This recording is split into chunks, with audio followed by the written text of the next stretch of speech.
Praise Lord प्रभु को नाम को प्रथम धन्यवाद दिए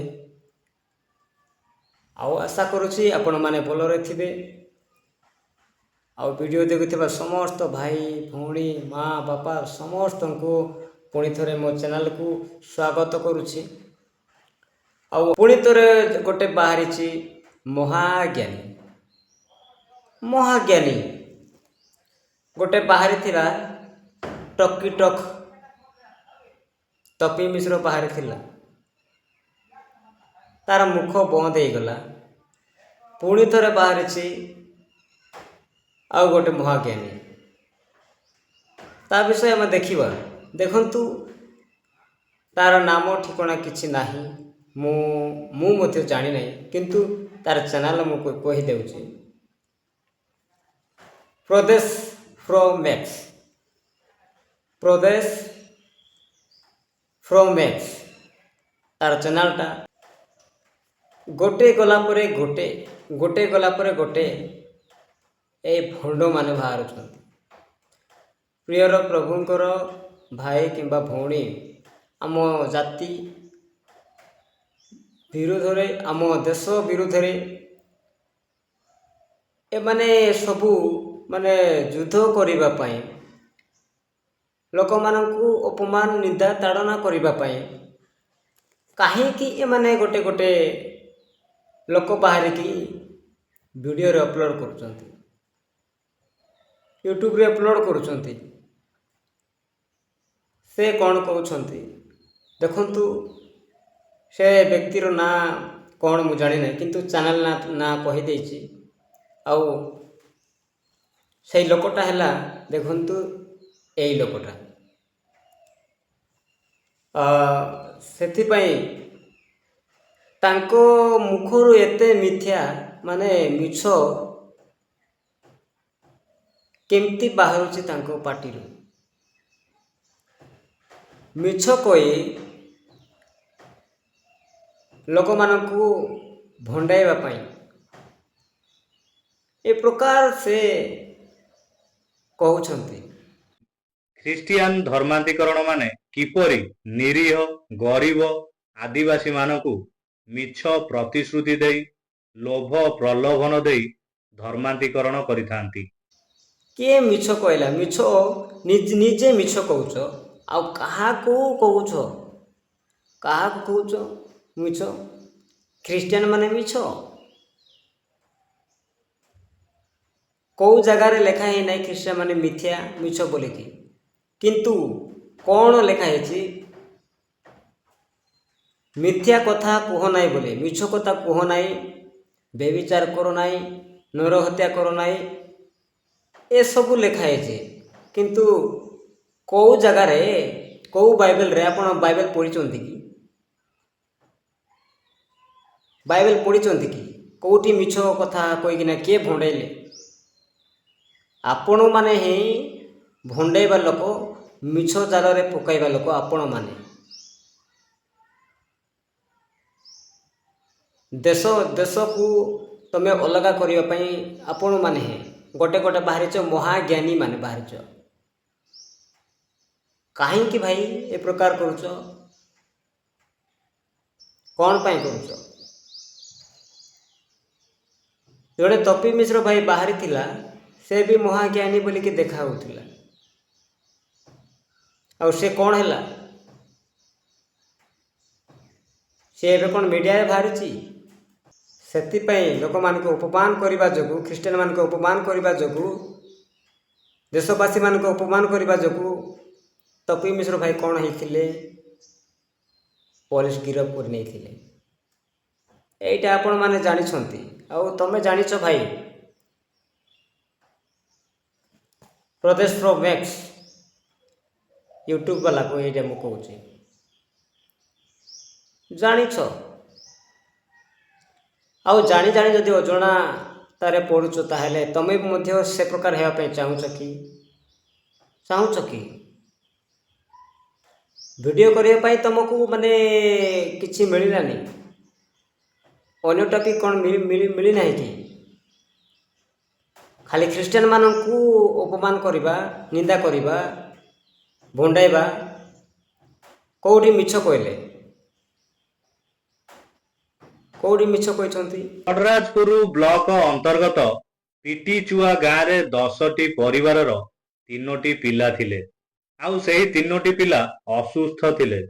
ଆଉ ସେହି 10ଟି ପରିବାରର ଲୋକମାନେ ପ୍ରକାଶ କରିଛନ୍ତି ଯେ ସେମାନଙ୍କର ପିଲାମାନଙ୍କୁ ଆରୋଗ୍ୟ କରିବା ପାଇଁ ମିଥ୍ୟା ପ୍ରତିଶ୍ରୁତି ଦେଇ ସେମାନଙ୍କୁ ଧର୍ମାନ୍ତୀକରଣ ପାଇଁ ପ୍ରଲୋଭନ କରିଥିଲେ।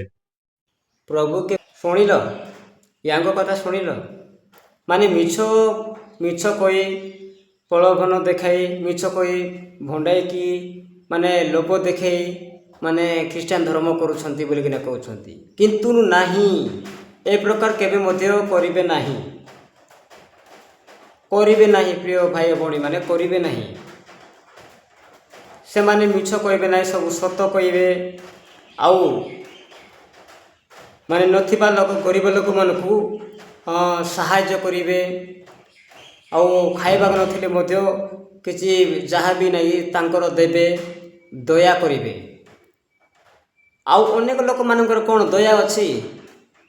ଭିକ ମାଗୁଥିଲେ ମଧ୍ୟ ନାଇଁକି ସେମାନେ ଟଙ୍କା ନାଇଁକି ମୁଠା ମୁଠା ଧରିଥିବେ, କିନ୍ତୁ ଟଙ୍କାଟି ଗୋଟେ ସେମାନଙ୍କୁ ଦେବେ ନାହିଁ। ହଁ, କିନ୍ତୁ ପ୍ରଭୁଙ୍କର ବିଶ୍ୱାସୀ, ପ୍ରଭୁଙ୍କର ଲୋକମାନେ ତାଙ୍କୁ ଦୟା ବୋଲିବା ଜିନିଷ ଅଧିକ ଥାଏ। ଲୋକର ଦୁଃଖକୁ ବୁଝନ୍ତି ଆଉ ଜାଣନ୍ତି, ଆଉ ସେମାନେ ସାହାଯ୍ୟ କରନ୍ତି। ଆଉ ସେ କହୁଛି ଯେ ଏଇଟା ମିଛଟାରେ ପ୍ରଲୋଭନ ଦେଖାଇକି, ଲୋଭ ଦେଖାଇକି ସେମାନେ ଖ୍ରୀଷ୍ଟିଆନ କରିବା ପାଇଁ ଚାହୁଁଛନ୍ତି ବୋଲିକି। ଭାଇ, ମୁଁ ତୁମକୁ ପୁଣି ଥରେ କହୁଛି, ପ୍ରଦେଶ ପ୍ରୋ ମ୍ୟାକ୍ସ ତୁମକୁ କହୁଛି, ତୁମର ଯଦି ପ୍ରଭୁଙ୍କୁ ଗ୍ରହଣ କରିବାର ଇଚ୍ଛା ନାହିଁ, ତାହେଲେ କାହିଁକି ମାନେ ଏ ପ୍ରକାର ଭିଡ଼ିଓ କରୁଛ? କାହିଁକି, କ'ଣ ପାଇଁ କରୁଛ? କରିବା ଉଚିତ ନାହିଁ, ତୁମେ କର ହିଁ ନାହିଁ। ଆଉ ନେକ୍ସଟ ଥରେ ଏ ପ୍ରକାର ଭିଡ଼ିଓ ଯଦି କରିବ, ତାହେଲେ ତୁମେ ମୋ ପାଟିରୁ କ'ଣ କ'ଣ ଶୁଣିବ ପରେ ହିଁ ଜାଣିବ। ଏ ପ୍ରକାର କାହିଁକି ହେଉଛ କେଜାଣେ? କାହିଁକି ହେଉଛ? ଯାହାର ଇଚ୍ଛା, ପ୍ରଭୁକୁ ଗ୍ରହଣ କରିଲେ ତାଙ୍କର ତୁମର ମାନେ ଲୋକମାନେ ମାନେ ପ୍ରଭୁକୁ ଗ୍ରହଣ କରିଲେ ବୋଲିକି ତୁମର କ'ଣ କ୍ଷତି ହେଇଯାଉଛି କି ଭାଇ? କ୍ଷତି ହେଇଯାଉଛି? ତୁମର ଯଦି କ୍ଷତି ହେଉଛି ତାହେଲେ କୁହ, କ'ଣ କ୍ଷତି ହେଉଛି? ତୁମେ ଯେଉଁ ଧର୍ମ କରୁଛ ତୁମେ ଆରାମରେ କରି ପକାଅ, କର। କିନ୍ତୁ ସତ୍ୟ ପରମେଶ୍ୱର, ସେ ପ୍ରଭୁ ସତ୍ୟ, ଏ ସାରା ପୃଥିବୀ କିଏ ବନେଇଛନ୍ତି? କିଏ ତିଆରି କରିଛନ୍ତି? ପ୍ରଭୁ ହିଁ ସୃଷ୍ଟି କରିଛନ୍ତି ଏ ପୃଥିବୀକୁ। ଭାବୁଛ କ'ଣ? ଆଉ କିଏ ବନାଇଛନ୍ତି? କେଉଁ ମହାପ୍ରଭୁ ଆସି ବନାଇଛି କହୁଛ? ପ୍ରଭୁ ବନାଇଛନ୍ତି। ଏ ପୃଥିବୀ କେମିତି ସୃଷ୍ଟି ହେଲା ସେଟା କେଉଁ ପଦରେ ଲେଖା ହେଇଛି ଜାଣିଛ? ଆଦି ପୁସ୍ତକ କାଢ଼ିକି ପଢ଼ ଭାଇ, ଆଦି ପୁସ୍ତକ ପ୍ରଥମ ଅଧ୍ୟାୟରୁ ପଢ଼, ଏ ପୃଥିବୀ କେମିତି ସୃଷ୍ଟି ହେଲା। ଆଉ ମିଛଟାରେ ଲୋକମାନଙ୍କୁ କୁହନ୍ତୁ ନାହିଁ। ଖ୍ରୀଷ୍ଟିଆନ ମିଶନାରୀମାନଙ୍କୁ କଡ଼ା ଜବାବ ଦେଇ କହିଛନ୍ତି ଯେ ସେମାନେ ଆଦିବାସୀମାନଙ୍କର ନିର୍ଦ୍ଦୋଷତାକୁ ଶୋଷଣ କରନ୍ତି, ଆରୋଗ୍ୟ, ଆର୍ଥିକ ସହାୟତା ଏବଂ ସମସ୍ୟା ସମାଧାନର ମିଥ୍ୟା ପ୍ରତିଶ୍ରୁତି ଦେଇଥାନ୍ତି। ଆଉ ଏ ସବୁ ପଛରେ ସେମାନଙ୍କର ଗୋଟିଏ ମୂଳ ଉଦ୍ଦେଶ୍ୟ ଥାଏ, ଧର୍ମାନ୍ତୀକରଣ। ଥାଉ ଥାଉ ଥାଉ ଥାଉ, ଆଉ ଭାଷଣ ମାରନି। ତୁମେ ନିଜେ କହିଛ 10ଟି ପରିବାର କ'ଣ ହେଇଥିଲେ? ପ୍ରଭୁଙ୍କର ସେବାରେ ସେମାନେ ଯିବା ପାଇଁ, ମାନେ ତାଙ୍କର 3ଟି ପିଲା ଅସୁସ୍ଥ ଥିଲେ ବୋଲିକରି। ଆଉ ସେମାନେ ସୁସ୍ଥ ହେବା ପାଇଁ କେଉଁଠି କେଉଁଠି ଗଲେ? ମେଡ଼ିକାଲରେ ଆଉ ଅନେକ ଜାଗାରେ ବୁଲିଲେ। ଆପଣ କହୁଛନ୍ତି ଠିକ୍ ବୁଲିଲେ, ତାପରେ କେଉଁଠିକି ଗଲେ ଜଣେ ପରାମର୍ଶ ଦେଲେ ଯେ ଖ୍ରୀଷ୍ଟିଆନ ମିଶନେରୀରେ ଯାଅ ବୋଲିକିରି। ଠିକ୍ କହିଛନ୍ତି, ଯେଉଁ ଭାଇ କହିଛନ୍ତି ଠିକ୍ କହିଲେ। ଆଉ ସେଇଠି ଗଲା ପରେ ସୁସ୍ଥ ହେଲେ କି ନାହିଁ? 100% ସୁସ୍ଥ ହେଇଥିବେ। ଆଉ ପରାମର୍ଶ କାହିଁକି ଦେଲେ? ଖ୍ରୀଷ୍ଟିଆନ ଧର୍ମ କରିବା ପାଇଁ କାହିଁକି ସେମାନେ କହିଲେ? ଏମାନେ ଯଦି ସୁସ୍ଥ ହେବ ତାହେଲେ ପ୍ରଭୁକୁ ଗ୍ରହଣ କରିବ କି ବୋଲି ସେମାନେ କହିଥିବେ। ସେମାନେ ହଁ କହିଥିବେ। ସେଇଥିପାଇଁ ସେମାନେ ବାଇବେଲ ଦେଲେ। ବାଇବେଲରେ ହିଁ ଜ୍ଞାନ, ବାଇବେଲରେ ହିଁ ଜୀବନ ଉଦ୍ଧାର କରିବା ନିମନ୍ତେ ଅଛି। ପ୍ରଦେଶ ଫ୍ରମ୍ ଏକ୍ସ। ଭାଇ ମୁଁ ତୁମକୁ କହୁଛି, ଯଦି ବିଶ୍ୱାସ ଲାଗୁନାହିଁ ସେ ସତ୍ୟ ପରମେଶ୍ୱର ନୁହଁ, ହେଲେ ସେ ତିନିଟା ପିଲାମାନଙ୍କୁ କେମିତି ସୁସ୍ଥ ହେଲେ? କାହିଁକି ସୁସ୍ଥ ହେଲେ? ତାଙ୍କର ଚମତ୍କାର ଦେଖିବ କି? ପ୍ରଭୁଙ୍କର ଶକ୍ତି କେତେ ଦେଖିବ କି? ଭିଡ଼ିଓ ପକାଇକି ମୁଁ ଦେଖାଉଛି, ଭାଇ ତମେ ହିଁ ଦେଖିବ। এই ଭିଡ଼ିଓକୁ ଦେଖନ୍ତୁ।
ଦେଖିଲ ପ୍ରଭୁଙ୍କର ଶକ୍ତି କେତେ, ତାର ସାହାଯ୍ୟ କେତେ, ତାର ଅଧିକାର କେତେ, ତାଙ୍କର ପାୱାର କେତେ ଜାଣିଛ? କେମିତି ସୁସ୍ଥ ହେଉଛନ୍ତି? ଆଉ ଆପଣ ଯେଉଁ ସେବାରେ ସେବା କରୁଛନ୍ତି ସେ ପ୍ରକାର ସୁସ୍ଥ ହେବେ ନାହିଁ। ପ୍ରିୟର ଭାଇ ଭଉଣୀମାନେ, ଏକ ଭିଡ଼ିଓ ଦେଖିଥିବା ଭାଇ ଭଉଣୀମାନେ ଦେଖନ୍ତୁ, ଏ ପ୍ରକାର ପ୍ରଲୋଭନର ଯେଉଁ ଭିଡ଼ିଓ ଲୋକମାନେ ବନାଉଛନ୍ତି ସେମାନଙ୍କର କଥା ବିଶ୍ୱାସ କରନ୍ତୁ ନାହିଁ। ମିଛଟାରେ ବିଶ୍ୱାସ କରି ଫାଇଦା କ'ଣ? ପ୍ରଥମେ ଜାଣନ୍ତୁ, ଯେକୌଣସି ଜିନିଷ ହେଲେ ମଧ୍ୟ ଯଦି ତୁମେ ଗୋଟେ ଦୋକାନରେ ଯିବ ଆଉ ଗୋଟେ ଜିନିଷ କିଣିବ, ତାକୁ ଭଲ ଭାବରେ ନ ଦେଖିକି କିଣୁଛ ନା ସେମାନେ କାଢ଼ି ଦେଉନାହିଁକି ଧରିକି ପଳାଇ ଆସୁଛ? ତୁମେ ଦେଖିବ, ସବୁଆଡ଼େ ଚେକ୍ କରିବ, ତାପରେ ଘରକୁ ନେବ। ଠିକ୍ ସେମିତି ପ୍ରଭୁକୁ ଯଦି ତୁମେ ଚିଣିପାରୁନ, ଜାଣିପାରୁନ ସତ୍ୟ ପରମେଶ୍ୱର ବୋଲି ଜାଣିପାରୁନ, ସତ୍ୟ ମହାପ୍ରଭୁ ବୋଲି ଜାଣିପାରୁନ, ହେଲେ ଟେଷ୍ଟ କର, ଚେକ୍ କର, କିଛି ଅସୁବିଧା ନାହିଁ। ପ୍ରଭୁ କହୁନାହାନ୍ତି ଯେ ସେ ପ୍ରକାର ଚେକ୍ କରନ୍ତୁ ନାହିଁ ବୋଲି। ତୁମେ ଚେକ୍ କର, ଯଦି ବିଶ୍ୱାସ ହେଲେ ପ୍ରଭୁଙ୍କର ବିଶ୍ୱାସ କର, ନହେଲେ ନାହିଁ, ସେଇଟା କାହାର ଆପତ୍ତି ନାହିଁ। କିନ୍ତୁ ଏ ପ୍ରକାର ଭିଡ଼ିଓ ଯାକ ବନାଉଛନ୍ତି, କେଉଁଠିର ଭାଇମାନେ ଯାକ ବନାଉଛନ୍ତି କେଜାଣି, ଜାଣିପାରୁନୁ। କିନ୍ତୁ ଏ ପ୍ରକାର ଲୋକମାନଙ୍କୁ ଭିଡ଼ିଓ ଭାଇରାଲ କରିବା ନିମନ୍ତେ ଏ ପ୍ରକାର କରନ୍ତୁ ନାହିଁ। ପ୍ରିୟର ଭାଇ ଭଉଣୀମାନେ, ମୁଁ ଆପଣମାନଙ୍କୁ କହୁଅଛି, ମୁଁ କାହାକୁ ମାନେ ଖରାପ ବିଷୟରେ କାହାକୁ କହୁନି, ଏଇଟା ଜାଣିବା ଦରକାର। ଲୋକମାନଙ୍କୁ ଭଲ ଶିକ୍ଷା ଦିଅ, ସେଥିପାଇଁ ଭଲ। ପ୍ରିୟର ପ୍ରଭୁଙ୍କର ଲୋକମାନେ ଆଜି ଦେଖନ୍ତୁ, ଏ ପ୍ରକାର ଭିଡ଼ିଓ ଯାକ ଏ ପ୍ରକାର ଲୋକମାନେ ବାହାରୁଛନ୍ତି, କିନ୍ତୁ ସେମାନଙ୍କର କଥାକୁ ବିଶ୍ୱାସ କରନ୍ତୁ ନାହିଁ। ଆଉ ତୁମର ଯାହା ଇଚ୍ଛା ହେଉଛି ତାହା କରନ୍ତୁ। ଯଦି ବିଶ୍ୱାସ ହେଉଛି ପ୍ରଭୁଙ୍କୁ ତାହେଲେ ଗ୍ରହଣ କରନ୍ତୁ, ନହେଲେ ନାହିଁ। ପ୍ରିୟର ଭାଇ ଭଉଣୀମାନେ, ସେଥିପାଇଁ ଏଇ ଭିଡ଼ିଓ ଦେଖିକି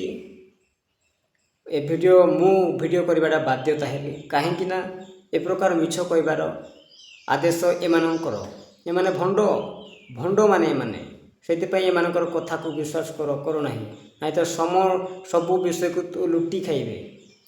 ତୁମର ଧନ ସମ୍ପତ୍ତି ସବୁ ଲୁଟି ଖାଇବେ।